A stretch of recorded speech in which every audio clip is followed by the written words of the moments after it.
जय श्री राम सभी को।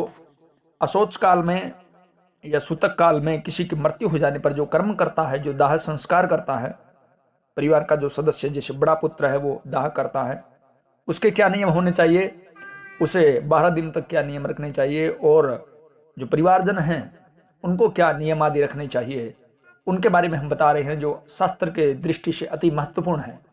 कुछ लोग कर्म तो करवाते हैं लेकिन मर्यादा नहीं रख पाते हैं, जिसका पूर्ण फल नहीं प्राप्त होता है और संस्कार के अंदर त्रुटियां रह जाती है।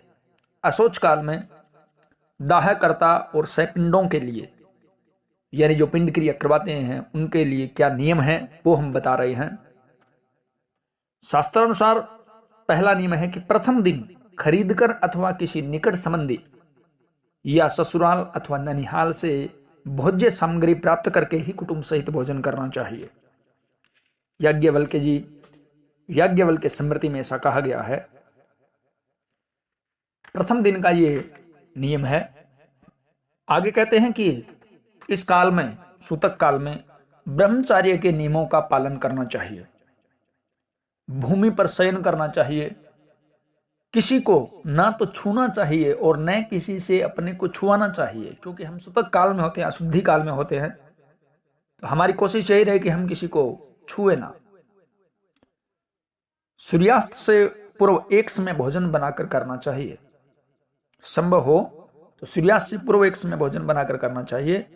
नमक रहित भोजन करना चाहिए। मिट्टी के पात्र अथवा पत्तल में भोजन करना चाहिए। प्रथम दिन अथवा प्रथम 3 दिन तक उपवास अथवा फलाहार करना चाहिए। पहले गोग्रास निकालें तथा प्रेत के निमित्त घर से बाहर भोजन किसी को देकर अथवा रखकर तब भोजन करना चाहिए। तो देखिए, ऐसा करने से होता क्या है कि जो व्यक्ति संस्कार करा रहा है, जो पिंडन दान क्रिया आदि करवा रहा है, उसका पूर्ण फल मिलता है। अगर वो पूर्ण शुद्धि से करता है, नियम से करता है, तो उस जीव को वो वस्तु मिलती है और उसकी गति होती है। आगे कहते हैं कि प्रेत के उद्देश्य से अंग पूरक पिंडदान यानी 10 गात्र पिंडदान 10 दिनों तक प्रतिदिन करना चाहिए। आजकल लोकाचार में करते हैं, 10 दिन नहीं करते, लेकिन 10वें दिन है वो इकट्ठा करवा देते हैं। 10 दिनों तक प्रतिदिन करना चाहिए अथवा तीसरे दिन, 5वें दिन, तीसरे दिन 3, 5वें दिन 2, 7वें दिन 2, 9वें दिन 2 और 10वें दिन 1 या इकट्ठे 10वें दिन पिंडदान करें। प्रतिदिन पिंडदान करना उत्तम पक्ष है। अगला नियम कहते हैं कि सब प्रकार के भोगों का परित्याग करना चाहिए तथा दैन्य भाव से रहना चाहिए, यानी कि अपने इच्छाओं पर नियंत्रण करके रहना चाहिए। हमें बड़े संयम से इन सूतक काल में रहना चाहिए। ये हमारे लिए भी अच्छा होता है और उस जीव के लिए भी अच्छा होता है। ऐसा नहीं है कि जीव के लिए ही अच्छा है, ये हमारे लिए भी अच्छा होता है, क्योंकि इस काल के अंदर हम जो भी कर्म करते हैं, शास्त्र विरुद्ध कर्म करते हैं, इससे हमारे किए गए पुण्यों का क्षय होता है। हमने जो पुण्य किए हैं वो नष्ट होते हैं। जैसे कुछ लोग इस काल में शुद्ध शास्त्र का अध्ययन अपने हिसाब से करते हैं, कुछ रामायण पढ़ लेते हैं, कुछ सुंदरकांड का पाठ करते हैं, कुछ और शास्त्र का अध्ययन करते हैं। गरुड़ पुराण के अलावा और किसी शास्त्र का वाचन इसमें नहीं किया जाता है, विशेष करके जो घर का सदस्य है उनके द्वारा। कुटुंब तथा सैपिंडों के लिए क्या नियम है? ब्रह्मचर्य के नियमों का पालन करना चाहिए। जो उनके कुटुंब के हैं लोग हैं, उनको भी ब्रह्मचर्य के नियमों का पालन करना चाहिए। सबको अलग अलग आसन पर शयन करना चाहिए। एक दूसरे का पारस्परिक स्पर्श न करे। प्रेत के उद्देश्य से प्रतिदिन स्नान करना चाहिए तथा जलांजलि देनी चाहिए। प्रेत कौन? जो व्यक्ति मृतक है उसके निमित्त मांस आदि आमिष भोजन नहीं करना चाहिए, तामसिक भोजन नहीं करना चाहिए। शरीर तथा कपड़ों में साबुन नहीं लगाना चाहिए। केसों का मार्जन, पैर दबवाना तथा तेल आदि मालिश भी न करे। छोर कर्म भी न करे।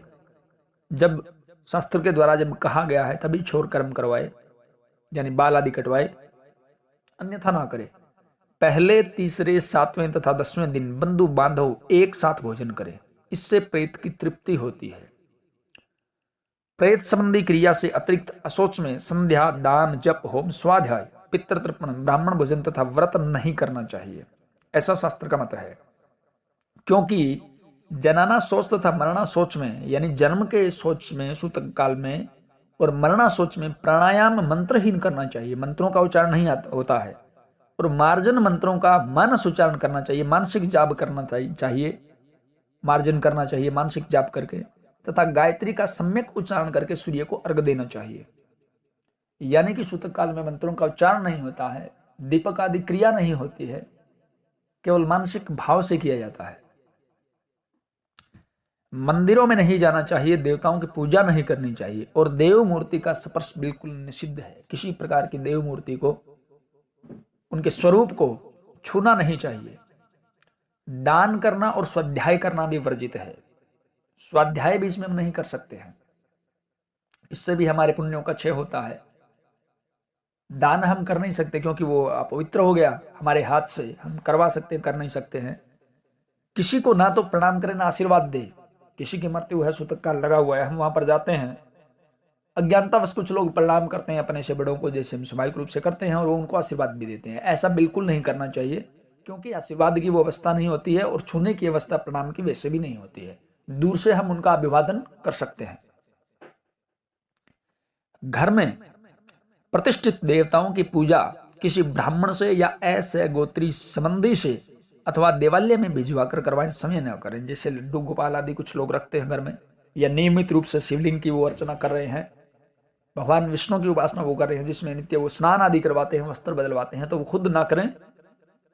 या तो किसी दूसरे गोत्र से, पड़ोसी से करवाएं, उनके घर भिजवा सकते हैं, या देवालय में मंदिर में भिजवा सकते हैं कुछ दिनों के लिए, वहां पर उसकी आराधना हो सकती है, ताकि आपकी पूजा भी खंडित ना हो और किसी प्रकार का अशुद्धि का दोष भी ना लगे।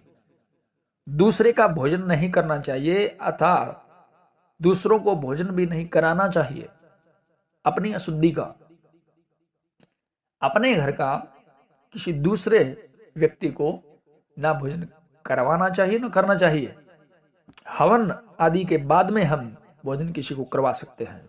यद्यपि जो ब्राह्मण भोजन भी होता है वो 12वें दिन के कर्म का हवन के पश्चात जो भोजन तैयार किया जाता है वही करवाने योग्य होता है, उसी का श्रेष्ठ फल मिलता है, उससे पहले का नहीं। उससे पहले का भोजन जो सैपिंडी लोग हैं, सैगोत्री लोग हैं, वो कर सकते हैं, बंधु बांधव है वो कर सकते हैं, इसमें कोई दोष नहीं है। लेकिन दूसरों को हम आमंत्रित करके जो भोजन करवाते हैं, या जो ब्राह्मणों भोजन करवाते हैं, वो हवन करने के बाद में भोजन बनाया जाए और बाद में ही भोजन करवाया जाए, तो इससे हमें पूर्णता फल की प्राप्ति होती है और उस जीव को गति प्राप्त होती है। और कुछ आप कमेंट बॉक्स में पूछ सकते हैं। जय श्री राम।